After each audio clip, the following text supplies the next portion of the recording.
Do you know what your credit score is, or why it even matters? Let's dive into the world of credit scores, a numerical representation of your creditworthiness, which is essentially how likely you are to repay debts. In the financial realm, credit scores hold immense importance. They serve as the key to unlocking various financial opportunities. From getting approved for loans and credit cards, to securing a mortgage for your dream home, your credit score can be the deciding factor. Credit scores typically range from 300 to 850. A score under 600 is considered poor, while a score above 750 is deemed excellent. However, the majority of people fall somewhere in between. It's crucial to remember that a high credit score can open doors, while a low one can close them. So, understanding your credit score is the first step towards improving it. So, where can you find this elusive credit score? Well, the first stop on your credit score journey is understanding where to find it. There are several services available that provide free credit reports. These include annualcreditreport.com, a site authorized by federal law, and various other online platforms that offer similar services. But why is it essential to check your credit score regularly? Good question. Regularly checking your credit score allows you to stay on top of any changes. It's like a financial health check, letting you know if you're on track or if there's an area that needs improvement. Also, it helps you to catch any errors that may harm your score. Mistakes do happen, and they can be the difference between securing that loan or being turned down. So, start today. Get your free credit report and take that first step towards financial empowerment. Remember, knowing your credit score is just the beginning. The real work starts with improving it. Now that you have your credit report, what next? Well, let's dive in and decipher this financial document. Simply stated, your credit report is a detailed record of your credit history. It comprises several elements, including your payment history, credit utilization, length of credit history, new credit, and credit mix. Let's start with your payment history. This is the most significant factor in determining your credit score, accounting for about 35%. It records how consistently you've made your payments on time, late or missed payments. They're on there and they're not doing your score any favors. Next, let's talk about credit utilization. This is the proportion of your available credit that you're currently using. It accounts for approximately 30% of your credit score. The lower your credit utilization rate, the better it is for your credit score. So, if you're maxing out your credit cards every month, it's time to rethink that strategy. The length of your credit history is another key component, accounting for about 15% of your credit score. This is pretty straightforward. The longer you've been using credit responsibly, the better your score will be. Then we have new credit, which makes up roughly 10% of your score. Opening too many new credit accounts in a short time period can negatively impact your score, as it may signal risk to lenders. Finally, there's your credit mix. This refers to the different types of credit you have, such as credit cards, mortgages, and car loans. It's the final 10% of your credit score. A diverse credit mix can show lenders that you're capable of handling different types of credit responsibly. Remember, each of these elements plays a distinct role in shaping your credit score. Understanding these components and how they interact is key to improving your financial health. To summarize, your credit report isn't just a bunch of numbers and confusing jargon. It's a roadmap to bettering your credit history and, ultimately, your credit score. Your credit report is a roadmap to improving your credit score, so it's crucial to understand it. Your payment history is the biggest factor in your credit score, but how can you improve it? Well, there's no quick fix, but with a little bit of planning and discipline, you can certainly turn things around. Let's delve into a few strategies you can employ to improve your payment history. Firstly, make use of technology.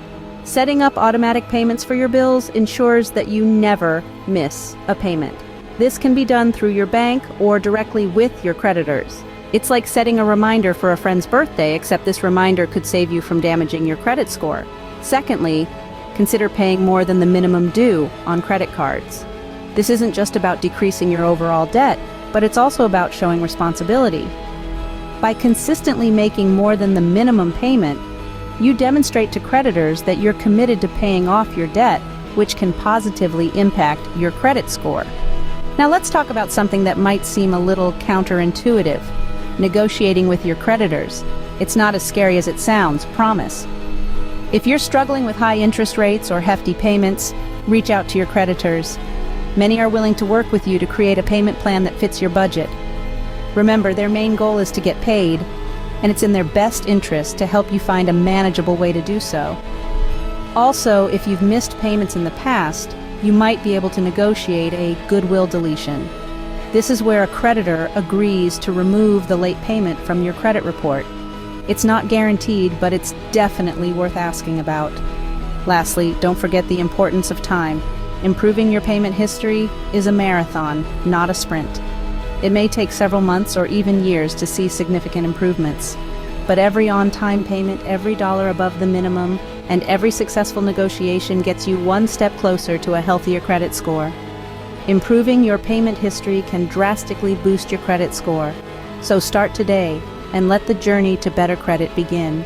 Credit utilization is another huge factor in your credit score. So, how can you reduce it? Let's explore this together. Credit utilization is simply a fancy term that describes the ratio of your credit card balances to your credit limits. It's a measure of how much of your available credit you're actually using. The lower this ratio, the better it is for your credit score. Now let's dive into some strategies to reduce your credit utilization. First up, paying off your debts.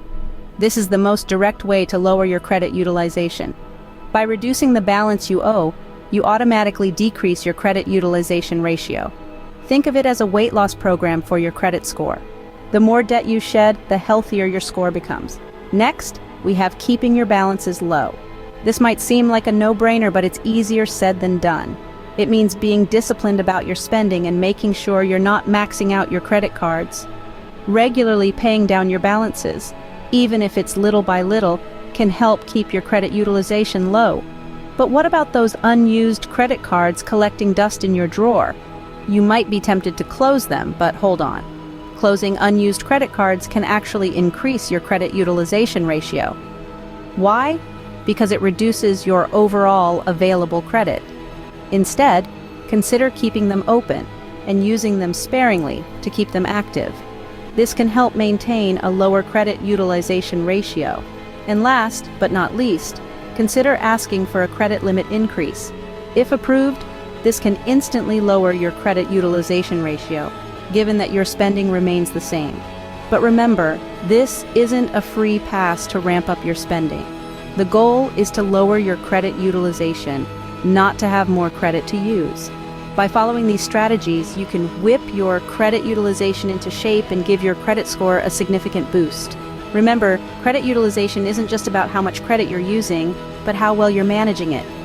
Reducing your credit utilization can significantly improve your credit score. So, take the reins and start steering your credit score in the right direction. There are other factors that affect your credit score too. Let's quickly go through them. Firstly, the length of your credit history plays a significant part in your credit score. It's not just about how long you've had credit, but how well you've managed that credit over time. A longer credit history provides more data and therefore more evidence of responsible credit use. So, keep your oldest accounts open and in good standing to demonstrate a long history of credit worthiness. Next up is new credit. Every time you apply for new credit, a hard inquiry is made on your credit report, which can cause a slight dip in your credit score. While one or two inquiries won't harm much, several inquiries in a short span can signal to lenders that you're a higher risk. Therefore, it's wise to apply for new credit sparingly. Then, there's credit mix. This refers to the different types of credit you have, such as credit cards, student loans, car loans, and mortgages. Lenders like to see that you can handle a mix of credit types responsibly. However, this doesn't mean you should go out and get a bunch of different loans. Instead, it's about demonstrating responsible use of the credit you do have. Finally, let's talk about regular monitoring. Keeping an eye on your credit score and report can help you understand how your financial behaviors affect your score. It can also help you spot any errors or fraudulent activity. Many credit card issuers offer free credit score access, and there are several online services that provide free credit reports. Regular monitoring can give you the insights you need to keep improving your score. Improving your credit score isn't an overnight process, but with these tips, you're well on your way to a better financial future.